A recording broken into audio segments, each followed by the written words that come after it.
Good morning, happy Monday, I suppose. Alright.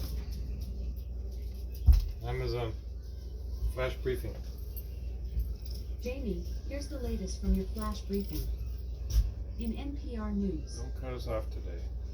Live from NPR News in Washington, I'm Nora Rahm. Another hospital in Gaza has come under attack by Israeli forces.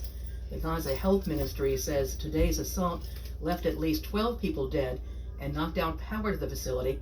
NPR's Brian Mann has more from Tel Aviv. Israel's faced intense international criticism for military strikes on medical facilities inside Gaza.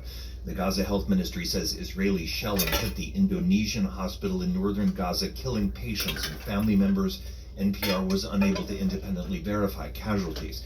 Israel's government launched attacks in Gaza to cripple Hamas and free hostages taken in the October 7th terror attack. Israeli officials say Hamas is using hospitals as cover for military operations. The United Nations has called for an independent investigation into competing claims about medical facilities. Over the weekend, 31 premature babies were evacuated from Gaza's biggest hospital, Al-Shifa, now controlled by Israel's military. Brian Mann, NPR News, Tel Aviv. Defense Secretary Lloyd Austin made an unannounced visit to the Ukrainian capital today, taking an 11-hour train ride to Kyiv. Before meeting with President Zelensky and other officials, he stopped by the U.S. Embassy to thank workers. Each of you is punching far above your weight class. One person's doing the work of 10 people. That's not lost on any of us. Welcome to the United States. I just want you to know that we're grateful for what you're doing. Earlier, he said he's there to deliver an important message that the United States will continue to stand with Ukraine in its fight for freedom against Russia's aggression. A hearing is underway in a federal appeals court in Washington on whether a gag order should be placed again on former President Donald Trump in his election interference case. His lawyers say it's a violation of the First Amendment. Stocks are higher at the start of a holiday-shortened week on Wall Street. NPR's Scott Horsley reports the Dow Jones Industrial Average rose about 50 points in early trading. Microsoft shares got a boost after news that artificial intelligence guru Sam Altman is joining the software company. Altman was abruptly fired from his old job as head of OpenAI. Oh, that's quite the Altman. Computer chip company NVIDIA has been riding high thanks to strong demand for its chips, which are used in AI applications. The company is set to report quarterly earnings tomorrow. Also tomorrow, the Federal Reserve is set to release minutes from its most recent policy meeting. With cooling inflation, investors are betting that the central bank is done raising interest rates. That'll just give a boost to stocks in recent weeks.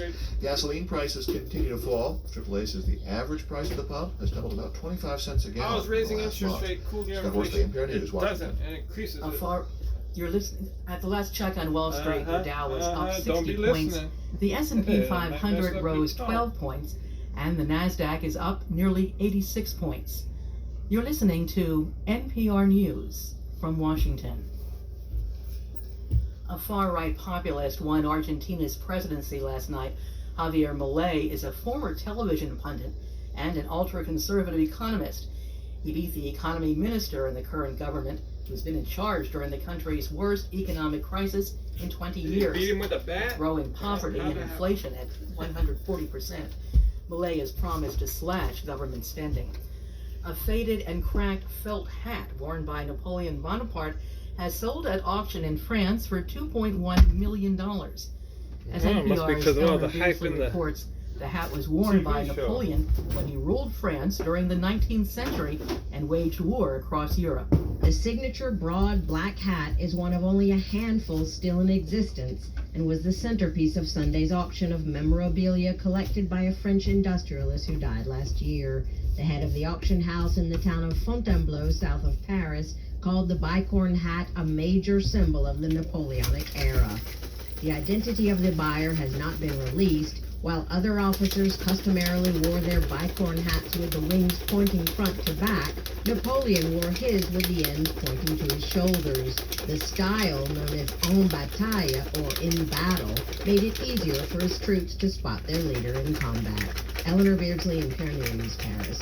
AAA estimates more than 55 million people will travel at least 50 miles from home for Thanksgiving this year, so with AAA's most of them tracking going by car.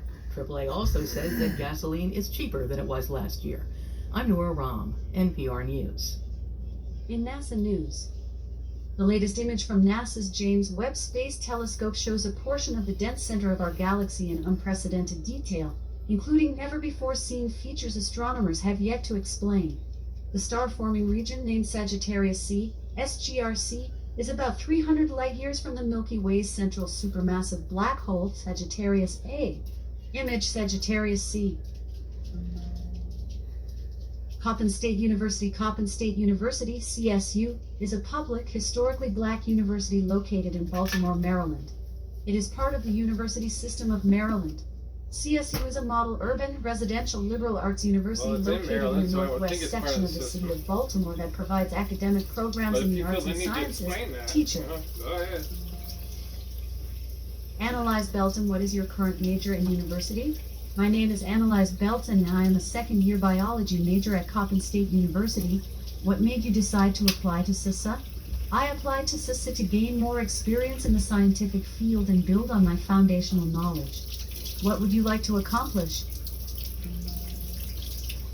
Emily Faber. Emily is an atmospheric physics PhD student at the University of Maryland, Baltimore County. She is finishing her third year and works in the Laboratory for Atmospheric Studies and Good for Particle-Light her. Interaction under the guidance of Dr. Adriana Roca Lima. She is interested in improving the physical parameterization of climate models through a better understanding. Okay, well, you don't improve it by Born barely understanding. 20 years after the Wright brothers' first flight, Alan You can have Shepard an grew up to understanding fly and not combat improve missions it. in You World gotta War do the work. II, test You- multiple new you aircraft, improve become the first American in space, and ultimately hit the first Gulf shot on the moon. Born on November You gotta 18, understand it and then 1923, take action to Shepard change lifted it. off in the Freedom 7 Yeah, spacecraft. In weather. Currently, in Seattle it's 36 degrees Fahrenheit with partly cloudy skies.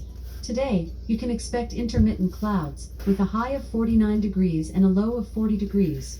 From NASA. The latest image from All right, NASA's Amazon. James Webb. Off. Amazon. Tell us a joke. What made Van Gogh such a good friend? Van He Gogh. was willing to lend an ear. Van Gogh Lindenier. Sounds like chocolate, doesn't it? Van Gogh Lindenier. It's the new chocolate on the market today. It's going to be awesome. Filled with caramels, slightly salted. You can get your Starbucks-like flavors. I don't know. All right, y'all. Have a wonderful Monday. If you can, peace, prosper, love, hang loose.